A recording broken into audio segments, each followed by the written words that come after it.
গল্পকথন by Kallol চ্যানেলে আপনারা শুনছেন জুল ভার্নের গল্প মিস্টিরিয়াস আইল্যান্ড। আজ ষষ্ঠ এবং শেষ পর্ব। মনে হয় ফ্র্যাঙ্কলিন হিলের কোনো গুহায় লুকিয়ে আছে হারামখোররা, বললেন স্পিলেট। এবার খোঁয়াড়ের দিকে এগিয়ে চলল অভিযাত্রীরা। খোঁয়াড়কে ঘাঁটি বানিয়ে ফ্র্যাঙ্কলিন হিলে অনুসন্ধান চালানোর ইচ্ছে ক্যাপ্টেনের। কে জানে খোঁয়াড়েই আড্ডা গেড়েছে কিনা ডাকাতেরা। তাহলে জোর করে খোঁয়াড় দখল করতে হবে, কিন্তু যাওয়ার আগে জেনে নেওয়া দরকার ব্যাটারা সত্যি ওখানে আছে কিনা। থাকলে দিনের বেলা হামলা করা আত্মহত্যারই সামিল হবে। দিনের বেলা তাই খোঁয়াড়ের কাছের জঙ্গলে আত্মগোপন করে রইল অভিযাত্রীরা। দিন গড়িয়ে সাঁঝ হলো। হঠাৎ করেই অন্ধকার নামল জঙ্গলের বুকে। 8টা বাজতেই পেনক্রাফটকে নিয়ে রওনা হয়ে গেলেন স্পিলেট। বাকি সবাই আগের জায়গাতেই অপেক্ষা করে রইল। নিঃশব্দে বন পেরিয়ে খোলা জায়গায় এসে দাঁড়ালো দুজনে।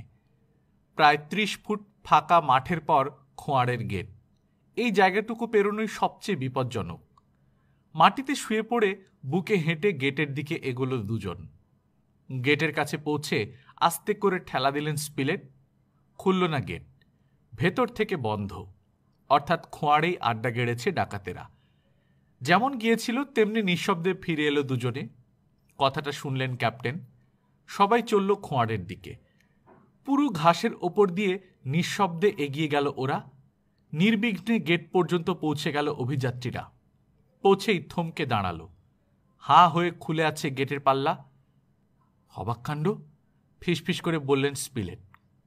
অবাক হওয়ার কিছু নেই, কেউ হয়তো কোনো কাজে বাইরে বেরিয়েছে, ফিসফিস করেই বললেন ক্যাপ্টেন। পা টিপে টিপে ভেতরে ঢুকে পড়ল হারবার্ট। মিনিট খানেক পরই ফিরে এলো আবার। ক্যাপ্টেনকে বলল, আলো জ্বলছে ভেতরে। জাপ আর টপকে গাড়ির কাছে রেখে ভেতরে ঢুকে পড়ল সবাই। ঘরের জানালার ফাঁক দিয়ে বাইরে এসে পড়েছে আলোর রেখা। ভেতরে আছে বদমাশগুলো, শুয়োরগুলোকে খতম করার এই সুযোগ, বলল পেনক্রাফট। দুভাগ হয়ে গেল অভিযাত্রীরা। বেড়ার ধার ঘেঁষে এগিয়ে চললেন ক্যাপ্টেন, নেব আর হারবার্ট। উঠানের ওপর দিয়ে কোনাকুনি এগোলেন স্পিলেট আর পেনক্রাফট। নিঃশব্দে ঘরের কাছে পৌঁছে গেলেন ক্যাপ্টেন। উঁকি মেরে দেখলেন টেবিলের উপর রাখা আছে বাতিটা। বিছানায় লম্বা হয়ে শুয়ে আছে একজন লোক। লোকটাকে দেখেই অস্ফুট শব্দ করে উঠলেন ক্যাপ্টেন। আয়ারটন। বিছানায় শোয়া লোকটা আয়ারটন। ঝড়ের বেগে ঘরে ঢুকে পড়ল 5 জনই। সাংঘাতিক নির্যাতনের চিহ্ন আয়ারটনের কবজিতে, পায়ের গাঁটে, ঘা হয়ে গেছে জায়গাগুলোতে। অভিযাত্রীদের পায়ের শব্দে চোখ মেলে চাইল আয়ারটন। বিড়বিড় করে বলল, আপনারা এসেছেন? হ্যাঁ। আমি কোথায়? কেন, খোঁয়াড়ে? দস্যুরা কোথায়? আশেপাশে তো দেখছি না। এক্ষুনি এসে পড়বে, তৈরি হয়ে যান, বলি অজ্ঞান হয়ে গেল আয়ারটন। গাড়িটাকে খোঁয়াড়ের ভেতর নিয়ে আসার নির্দেশ দিলেন ক্যাপ্টেন। গাড়িটা ভেতরে ঢোকার সঙ্গে সঙ্গে খোঁয়াড়ের গেট বন্ধ করে দেয়া হলো। হুঁশিয়ার থাকতে হবে এখন। কোথায় লুকিয়ে আছে ডাকাতেরা কে জানে। হঠাৎ চেঁচিয়ে উঠল টপ। পরক্ষণেই লাফিয়ে উঠে ছুটল খোঁয়াড়ের পেছন দিকে। জাপো দৌড়ল সেদিকে। পেছন পেছন বন্দুক বাগিয়ে ছুটল অভিযাত্রীরা। আকাশে চাঁদ ওঠায় অন্ধকার কেটে গেছে। কৃষ্ণপক্ষের ঘোলাটে চাঁদের আলোয় আবছাভাবে দেখা যাচ্ছে খোঁয়াড়ের পেছনের ঝর্ণাটা। ঝর্ণার পাড়ে শুয়ে আছে 5 জন লোক। কাঁধে বন্দুক তুলে নিয়ে আরেকটু এগিয়ে গেল অভিযাত্রীরা, কিন্তু বিন্দুমাত্র নড়ল না লোকগুলো। হঠাৎ ব্যাপারটা বুঝে ফেললেন ক্যাপ্টেন। সবাইকে বন্দুক নামাবার নির্দেশ দিলেন তিনি। আসলে ঝর্ণার পাশে পড়ে আছে 5টা লাশ। অবাক কাণ্ড, কি করে মারা গেল 5 জন দুর্ধর্ষ ডাকাত? যেভাবেই মারা যাক, দিনের বেলায় বোঝা যাবে। রাতের মতো ঘুমাতে গেল সবাই। তার আগে স্পিলেট একবার আয়ারটনের নাড়ি পরীক্ষা করে দেখলেন। ঠিকই আছে, আসলে অত্যাচারের অতিমাত্রায় কাহিল হয়ে পড়েছে আয়ারটন। পরদিন সকালে জ্ঞান ফিরলে নিজের দুর্ভোগের কাহিনী সবাইকে শোনালো আয়ারটন। খোঁয়াড়ে আসার পরদিনই আয়ারটনকে বন্দি করে ফ্র্যাঙ্কলিন হিলের এক গুহায় নিয়ে যায় ডাকাতেরা। ওর কাছ থেকে কথা আদায়ের পর মেরে ফেলাই ওদের ইচ্ছে ছিল, কিন্তু হঠাৎ একটা ডাকাত ওকে বেন জয়েস বলে চিনতে পারে। তারপরে ডাকাতেরা ওকে দলে টানার চেষ্টা করে। ওদের ইচ্ছে ছিল আয়ারটনের সাহায্যে অভিযাত্রীদের হত্যা করে দ্বীপটার মালিক হয়ে বসবে, কিন্তু রাজি হয়নি আয়ারটন। শুরু হলো ওর উপর অকথ্য নির্যাতন। দীর্ঘ কয়েক মাস ধরে নির্যাতন চালাবার পর ওকে পাহাড়ের গুহায় ফেলে রেখে চলে আসে ডাকাতেরা। তারপর ক্ষুধায় তৃষ্ণায় কাহিল হয়ে একসময় জ্ঞান হারায় আয়রটন। তারপর আর কিছুই মনে নেই ওর। খোঁয়াড়ে সে কি করে এলো বলতে পারবে না। সংক্ষেপে এই হলো আয়রটনের কাহিনী। কিন্তু 5টা দস্যুই যে মরে আছে ঝর্ণার ধারে, কি করে মরল ওরা? প্রশ্ন ক্যাপ্টেনের। মরে পড়ে আছে? উত্তেজনায় উঠে বসার চেষ্টা করল আয়রটন। ধরাধরি করে বাইরের ঝর্ণার ধারে নিয়ে আসা হলো ওকে। দিনের আলোয় লাশগুলো পরীক্ষা করে দেখলেন ক্যাপ্টেন। লাশগুলোর দেহের কোথাও কোনো ক্ষতচিহ্ন দেখা গেল না, তবে সবকটা দেহে একটা করে দগদগে লাল ঘায়ের মতো দাগ দেখা গেল। দাগটা শরীরের নির্দিষ্ট কোনো জায়গায় নয়, কারোটা বুকে, কারোটা পিঠে, কারোটা কাঁধে। ভালো মতো দাগগুলো পরীক্ষা করে উঠে দাঁড়িয়ে ক্যাপ্টেন বললেন, বুঝেছি। কি বুঝলেন ক্যাপ্টেন? কি করে মারা গেল ডাকাতগুলো? জিজ্ঞেস করলেন স্পিলেট। ইলেকট্রিক রাইফেল জাতীয় কোনো অস্ত্রের সাহায্যে মারা হয়েছে ওদেরকে। Electric rifle? স্তম্ভিত হয়ে বললেন স্পিলেট। কিন্তু এই অদ্ভুত কাজটা কে করল? সেই রহস্যময় ত্রাণকর্তা ছাড়া আর কে? আয়রটনের দিকে ফিরলেন ক্যাপ্টেন। আয়রটন, ফ্র্যাঙ্কলিন হিলের গুহা থেকে তিনি তোমাকে খোঁয়াড়ে পৌঁছে দিয়ে গেছেন। লাশগুলোকে কবর দেওয়ার ব্যবস্থা করতে লাগলো অভিযাত্রীরা। ওদের একটা প্রতিজ্ঞা পূরণ হলো। ট্যাবর দ্বীপে গিয়ে নোটিশটা রেখে আসতে হয় এবার, মনে করিয়ে দিল পেনক্রাফট। নইলে ডানকান এসে ফিরে যেতে পারে। কি করে যাবেন? মৃদু হেসে প্রশ্ন করল আয়রটন। কেন, পন অ্যাডভেঞ্চারে চড়ে? ওটা এখন পানির তলায়। ওটায় চড়ে হাওয়া খেতে বেরিয়েছিল হারামজাদা ডাকাতেরা। চোরা জাহাজে ধাক্কা লেগে ভেঙে তলিয়ে গেছে নৌকা। শুনে মনটা খারাপ হয়ে গেল পেনক্রাফটের।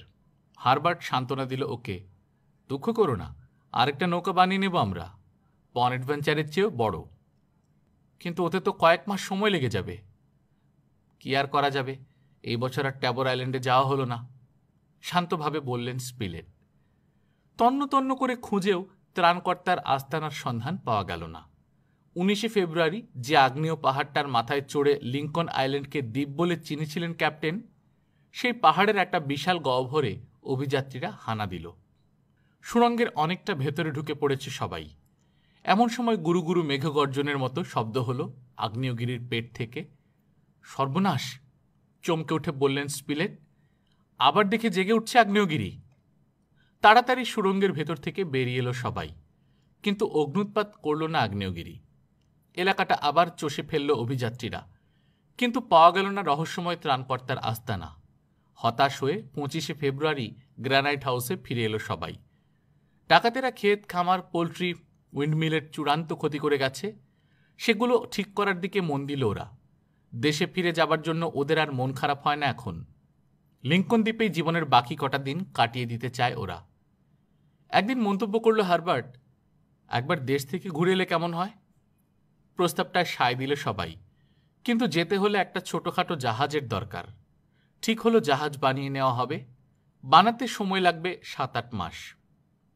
কাজে লেগে গেল পেনক্রাফট। একটা 300 টনি জাহাজের নকশা এঁকে ফেলল সে। জাহাজের তক্তার জন্য গাছ কাটা শুরু হলো এরপর।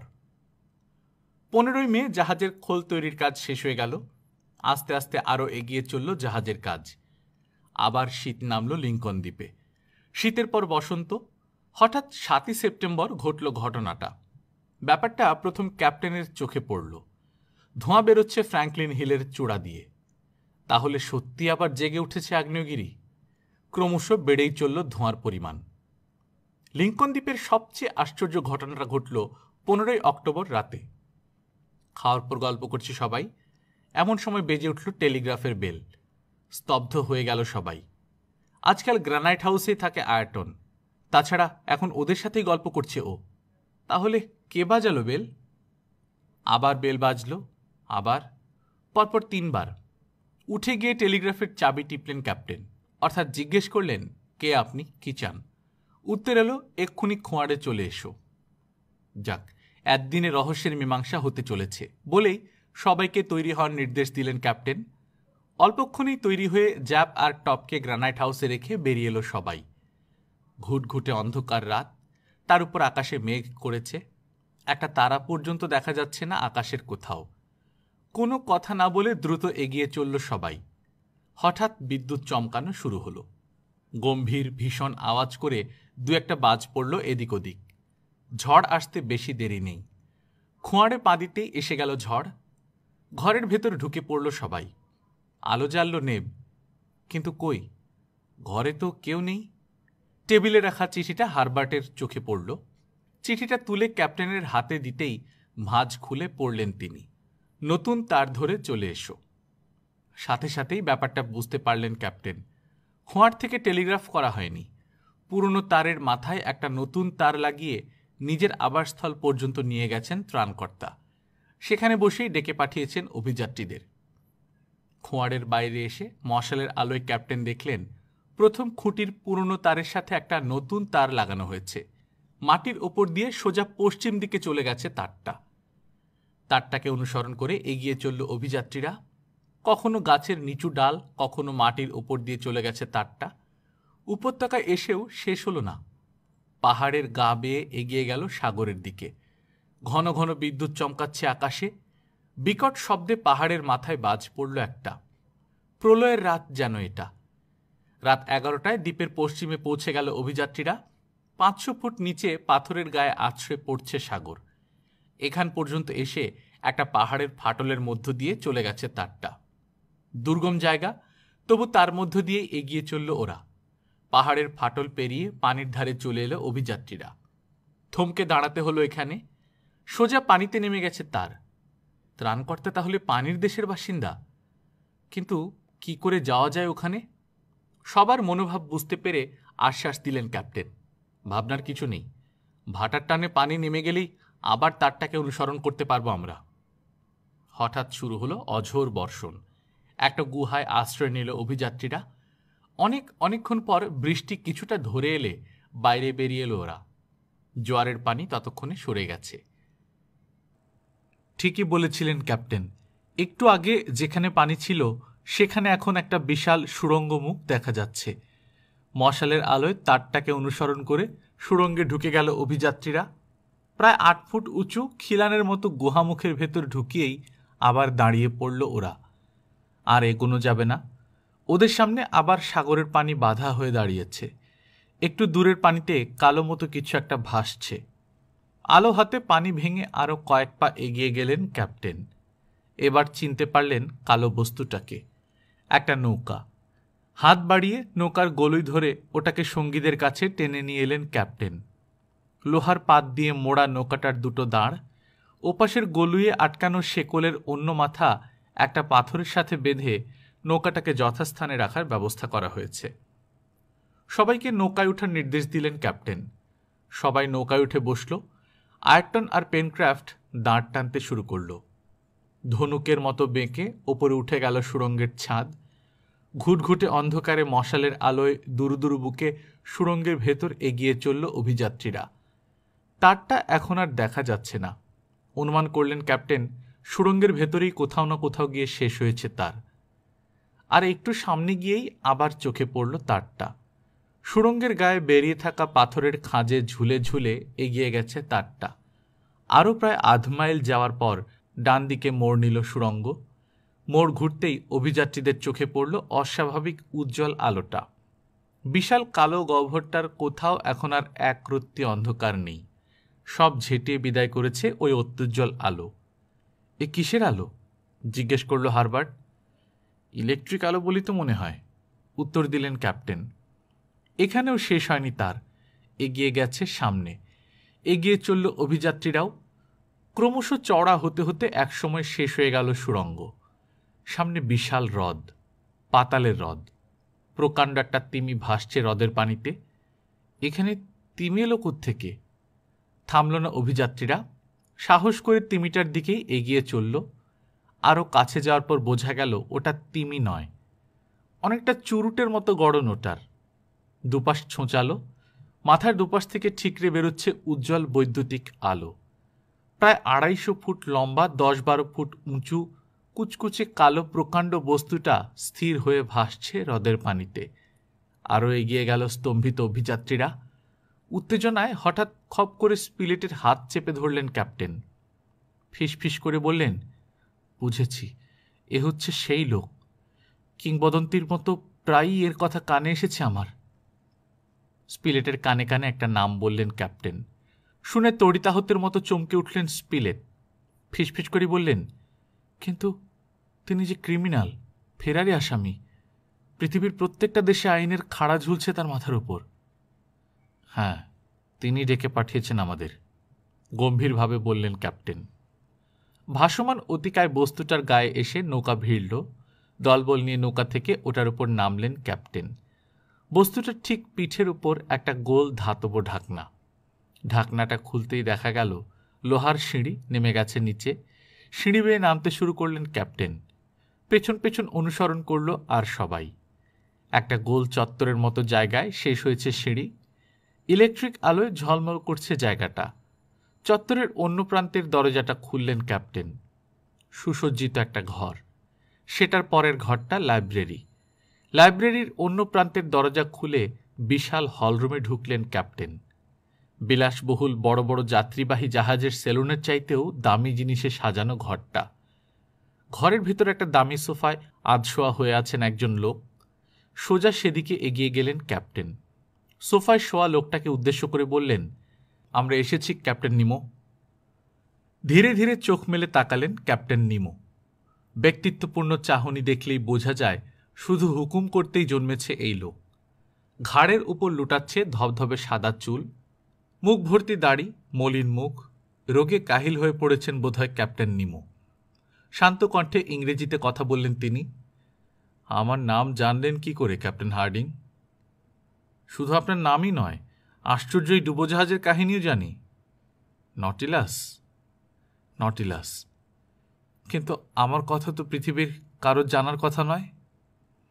আপনার নাম জানে পৃথিবীর লোক। বুঝেছি। কয়েক বছর আগে ঘটনাচক্রে আমার জাহাজে এসে পড়া প্রফেসরই রটিয়েছে আমার নাম। প্রফেসর এরোনাক্সের কথা বলছেন তো? হ্যাঁ, আমি ভেবেছিলাম নরওয়ের ঘূর্ণিপাকে পড়ে 2 সঙ্গী সহ মারা গেছেন ভদ্রলোক। মরতে মরতে বেঁচেও যান। দেশে ফিরে 20,000 লিগস আন্ডার দ্য সি নামে একটা বই লেখেন। বিশ্ববিখ্যাত হয়ে গেছেন প্রফেসর আর তার বই। কিন্তু ওই বইয়ে তো আমার জীবনের মাত্র 10 মাসের ঘটনা লেখা থাকার কথা। তাই আছে, আর তাতেই পৃথিবীর মানুষের কাছে স্মরণীয় হয়ে আছেন আপনি। ক্রিমিনাল হিসেবে স্মরণীয়, তাই না ক্যাপ্টেন? ক্যাপ্টেন নিমো, আপনি ক্রিমিনাল কিনা সেই বিচারের দায়িত্ব আমার নয়। তবে আমরা লিঙ্কন দ্বীপে আসার পর থেকে আপনি আমাদের জন্য যা যা করেছেন, তাতে আপনার প্রতি আন্তরিক কৃতজ্ঞতা প্রকাশ না করে পারছি না। আমাদের কাছে আপনি মহাপুরুষ। হার্ডিংয়ের কথায় মৃদু হাসলেন ক্যাপ্টেন নিমো। ক্যাপ্টেন নিমো, এবার সামনে এগিয়ে এলেন স্পিলেট। আমি সাংবাদিক, আর পৃথিবীর সব সাংবাদিকই কম বেশি কৌতূহলী। তাই আপনার আসল পরিচয় জানার ইচ্ছেটা দমন করতে পারছি না আমি। দয়া করে যদি জানান, নিজেকে ধন্য মনে করব। স্পিলেটের দিকে কয়েক মুহূর্ত স্থির দৃষ্টিতে তাকিয়ে রইলেন ক্যাপ্টেন নিমো। তারপর সবাইকে বসতে বলে শুরু করলেন নিজের কাহিনী। আমার আসল নাম ডাক্কার, প্রিন্স ডাক্কার। ভারতের বুন্দেলখণ্ডে রাজপুত্র হয়ে জন্মেছিলাম আমি। 10 বছর বয়সেই উচ্চশিক্ষার জন্য বাবা আমাকে বিলেত পাঠালেন। তার ইচ্ছা, ফিরে এসে ইউরোপের দেশগুলোর ধাঁচে বুন্দেলখণ্ডকে উন্নত করে তুলব আমি।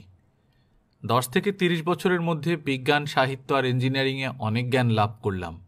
ঘুরে বেড়ালাম সারা ইউরোপে। রাজার ছেলে আমি, অর্থের অভাব নেই। কিন্তু আমোদ আহ্লাদ, ভোগবিলাসের প্রতি কোনো লালসাই আমার ছিল না। শুধু জ্ঞানের পিপাসা সারাক্ষণ অস্থির করে রাখত আমাকে। 1848 সালে স্বদেশে ফিরে এলাম। যথাসময় বিয়ে করার পর 2টো বাচ্চাও হলো। কিন্তু সংসারে মন টিকল না আমার। ভারত জুড়ে শুরু হলো সিপাহী বিদ্রোহ। বিদ্রোহে যোগ দিলাম আমি। 10 বার জখম হলাম 20টা যুদ্ধে। কিন্তু ব্যর্থ হলো সিপাহী বিদ্রোহ। হেরে গেল বিদ্রোহীরা। প্রিন্স ডাক্কারের নাম জেনে ফেলেছে ইংরেজ সরকার। আমাকে ধরিয়ে দেবার জন্য মোটা টাকার পুরস্কার ঘোষণা করা হলো। বুন্দেলখণ্ডের দুর্গম পাহাড়ি এলাকায় আমি পালিয়ে গেলাম। সভ্য মানুষ, বিশেষ করে সাদা চামড়ার মানুষ জাতটার প্রতি বিষিয়ে গেল মনটা। 20 জন একান্ত বিশ্বস্ত অনুচর আর আমার সমস্ত অর্থ সম্পদ নিয়ে একদিন অদৃশ্য হয়ে গেলাম আমি। কিন্তু কোথায় গেলাম? সাগরতলায়। সাদা চামড়ারা আমার পিছু নিতে পারবে না যেখানে। সৈনিক থেকে রূপান্তরিত হলাম বৈজ্ঞানিকে। প্রশান্ত মহাসাগরের এক মরুদ্বীপে বসে বানালাম আমার ডুবোজাহাজ নটিলাসকে। তারপর ডুব দিলাম সাগরের অতল তলায়। বছরের পর বছর পৃথিবীর এক প্রান্ত থেকে অন্য প্রান্তে উত্তর মেরু থেকে দক্ষিণ মেরুতে ঘুরে বেড়াতে থাকলাম আমি। অফুরন্ত ধনরত্নের কোষাগার এই সাগর। কোটি কোটি টাকা মূল্যের সোনা আর মণিমুক্তা তুলে গোপনে দান করে দিতে লাগলাম ভারতবর্ষ আর অন্যান্য দরিদ্র দুর্ভাগা দেশকে, স্বাধীনতার জন্য যারা মরণপণ লড়াই করে যাচ্ছে। ভালোই চলছিল। হঠাৎ নটিলাসে এসে আশ্রয় নিলেন প্রফেসর অ্যারোনাক্স আর তার দুই সঙ্গী। এদেরকে মেরে ফেলতে পারতাম আমি, কিন্তু না মেরে নটিলাসে রেখে দিলাম এক শর্তে, কোনোদিন আর বাইরের পৃথিবীতে ফিরে যেতে পারবে না ওরা।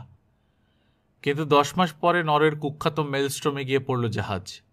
নটিলাসকে রক্ষা করতে আমরা সবাই ব্যস্ত। এই সুযোগে দুই সঙ্গী সহ পালিয়ে যান প্রফেসর অ্যারোনাক্স। তারপরও সাগরে সাগরে ঘুরে বেড়ালাম আমি। একে একে মারা গেল প্রত্যেকটি বিশ্বস্ত অনুচর। শেষ পর্যন্ত বেঁচে রইলাম শুধু আমি, একা।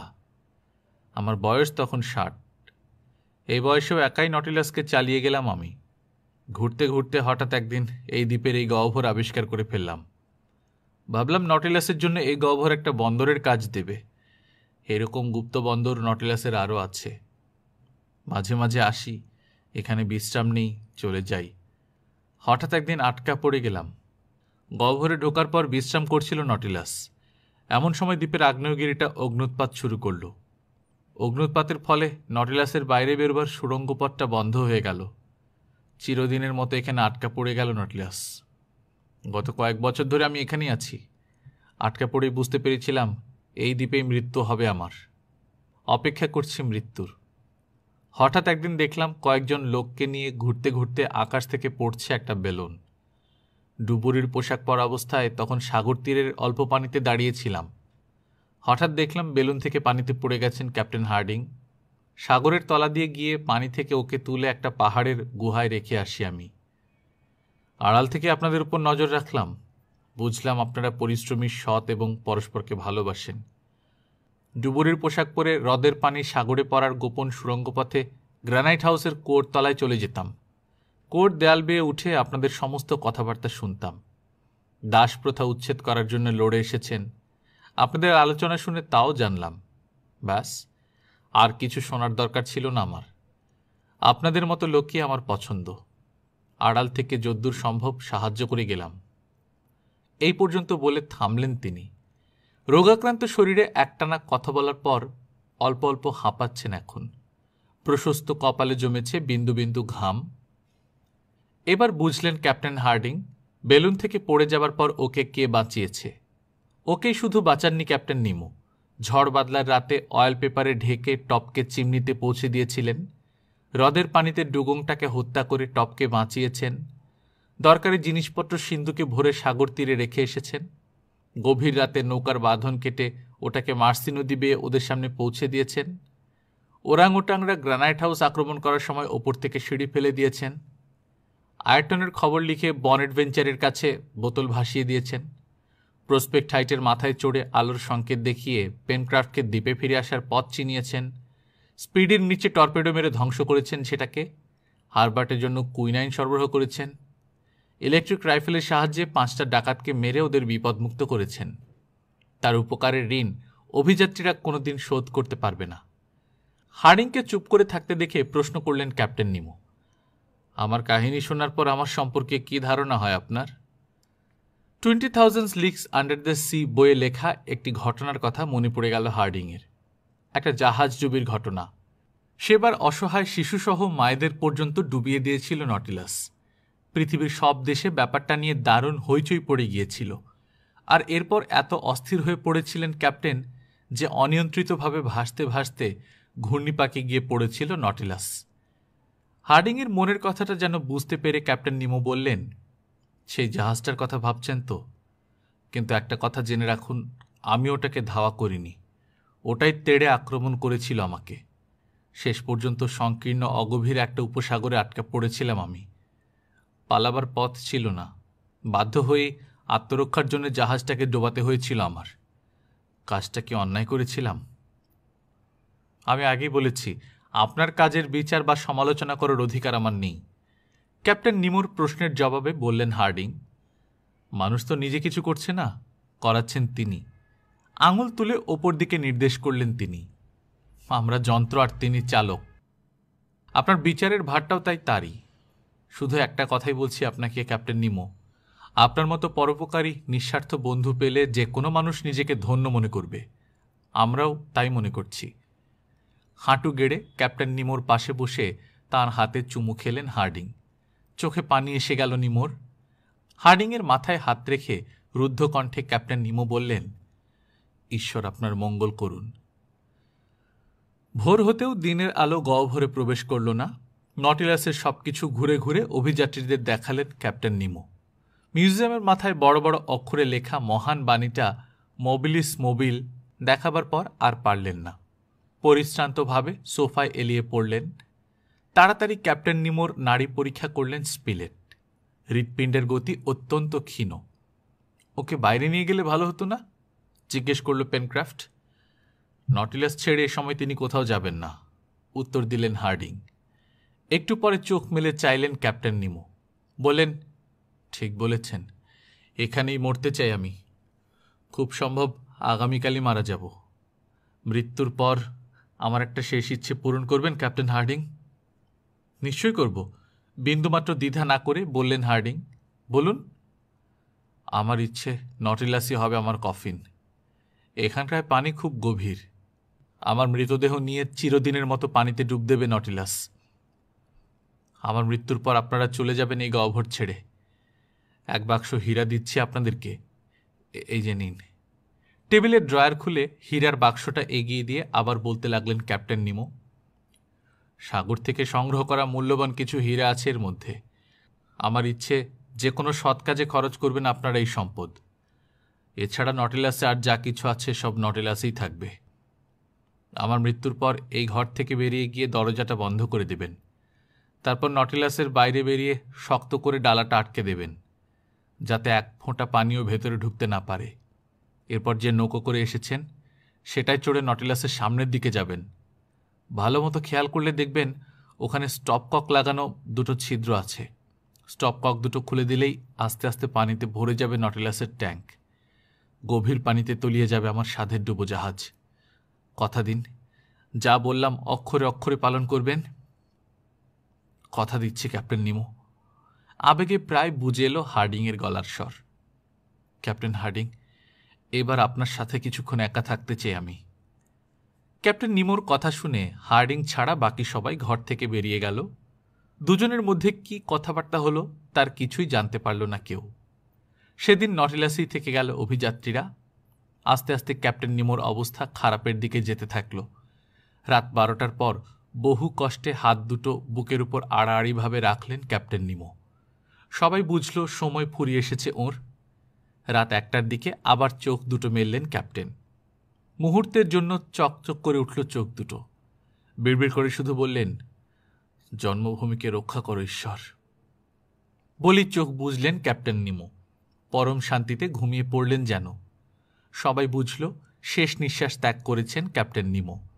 লাশের গায়ে একটা চাদর টেনে দিয়ে হার্ডিং বললেন, ওর আত্মার মঙ্গল করো তুমি ঈশ্বর। হু হু করে কেঁদে ফেলল হারবার্ট আর পেনক্রাফট। শব্দ করে কাঁদল না আয়ারটন, কিন্তু অঝরে অশ্রু ঝরে পড়ছে ওর দুগাল বেয়ে। পাথরের মূর্তির মতো স্তব্ধ হয়ে রইল নেব। একটু পর শুধু হীরার বাক্সটা নিয়ে সে ঘর ছেড়ে বেরিয়ে এলো অভিযাত্রীরা। ক্যাপ্টেন নিমোর ঘরের দরজা বন্ধ করে দেয়া হলো।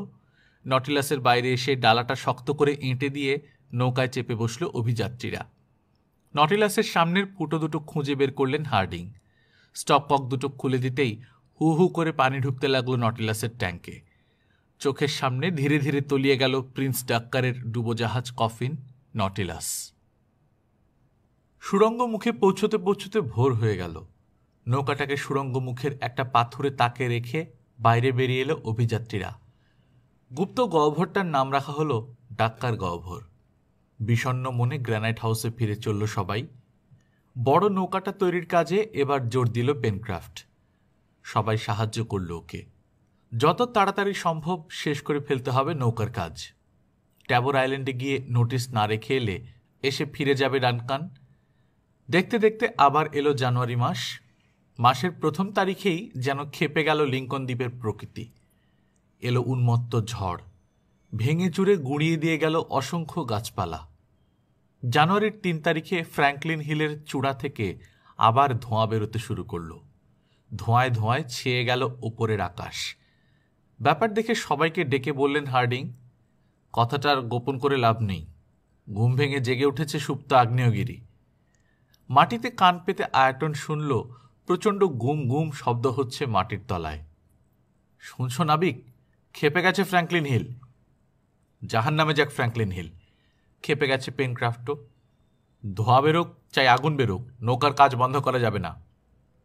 পাহাড়ের চূড়ায় আগুন দেখা গেল সন্ধ্যের পর। যেন একটা অতিকায় মশাল জ্বলছে পাহাড়ের মাথায়। ছাই বাষ্প আর ধোঁয়ায় আড়াল হয়ে গেছে তারাজলা আকাশ।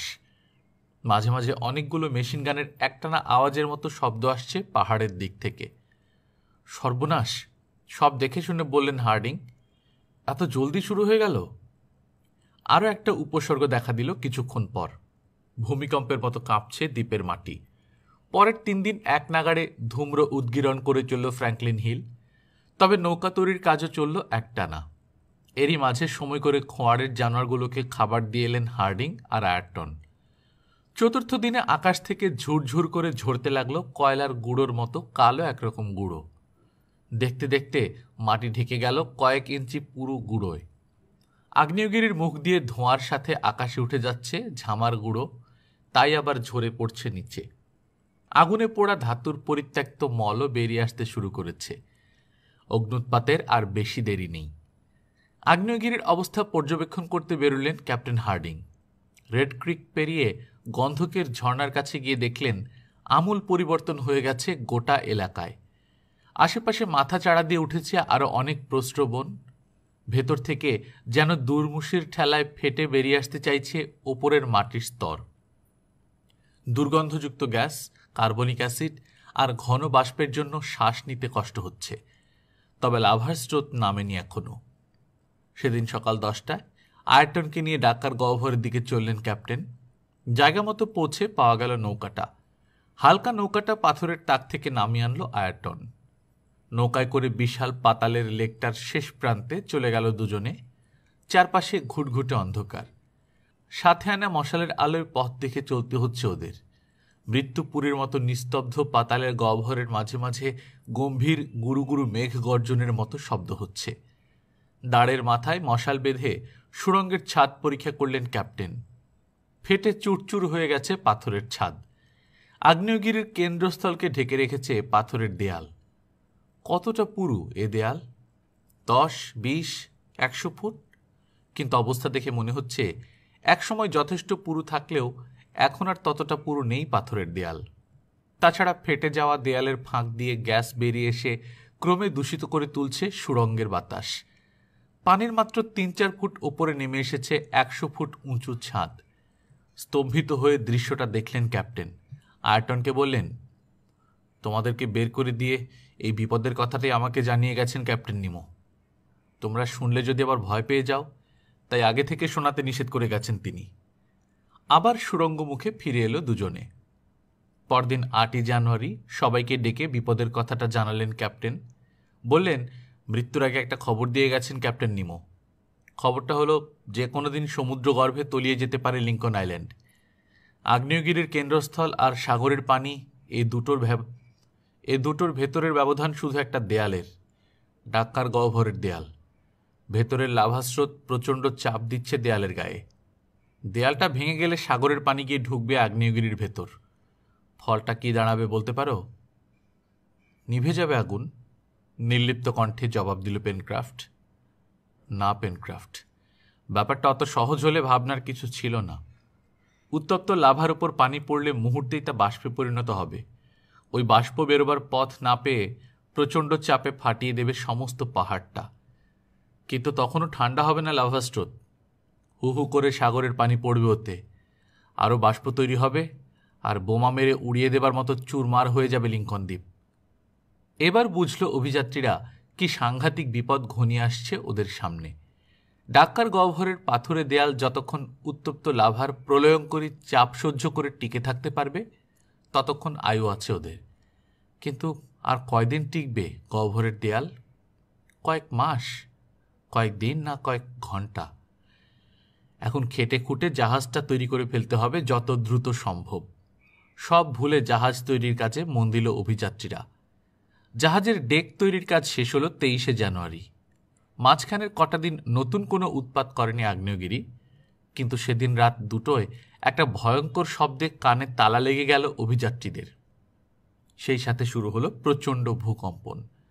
গ্রানাইট হাউসের জানালা দিয়ে উঁকি দিল সবাই। ফ্র্যাঙ্কলিন হিলের চূড়োটা উড়ে গেছে, সেখান দিয়ে বেরিয়ে আসছে লকলকে আগুনের শিখা। বিশাল একটা দাবানল জ্বলছে যেন পাহাড়ের মাথায়।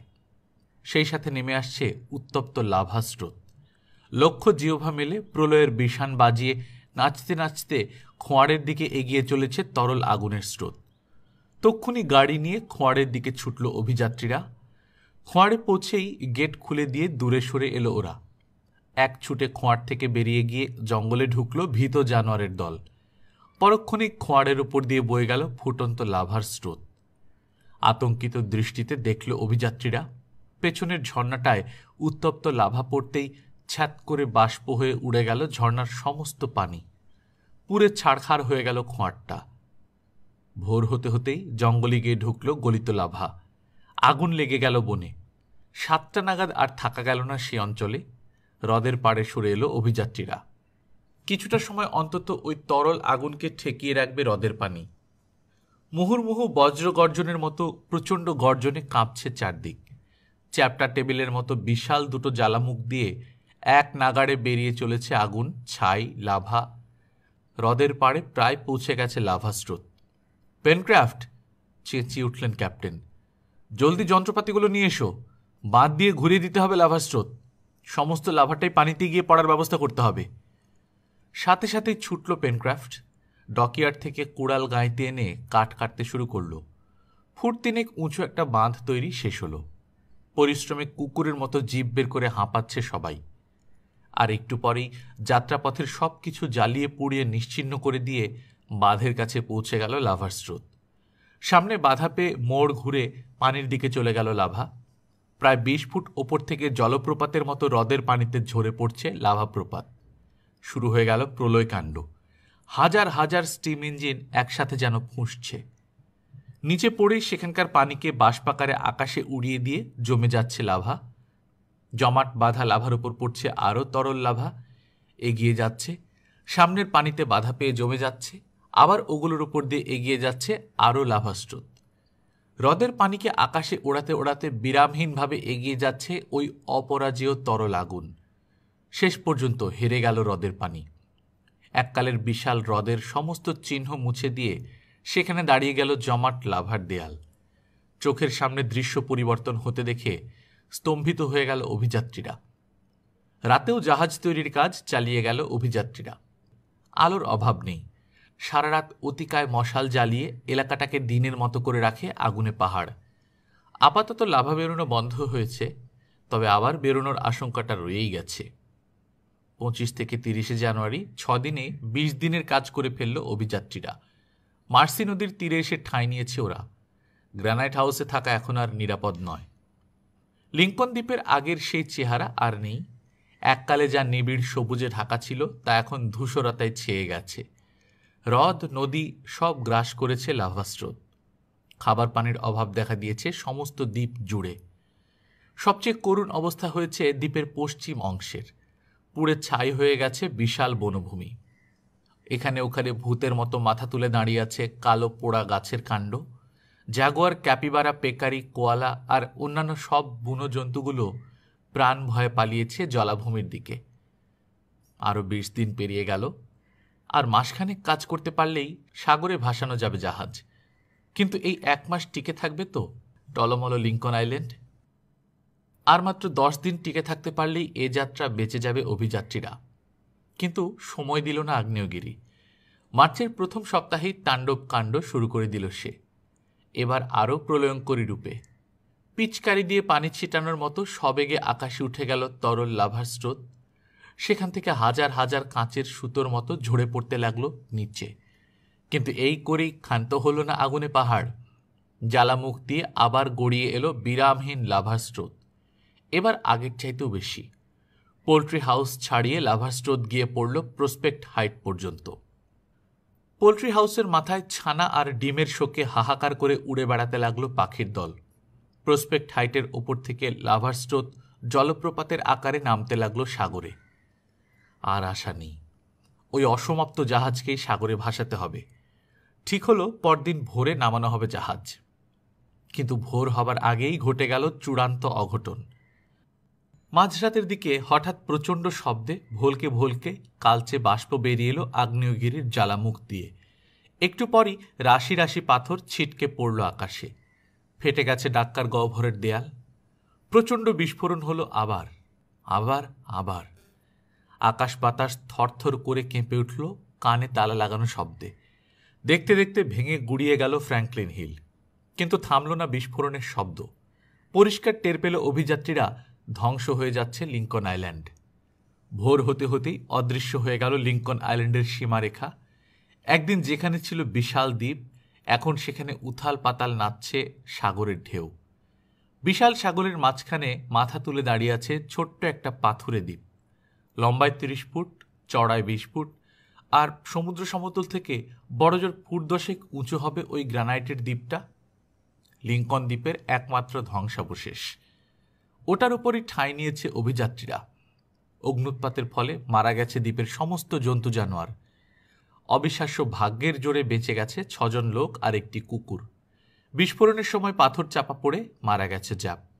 তখন মার্সি নদীর পাড়ে তাঁবুর ভেতর ছিল অভিযাত্রীরা।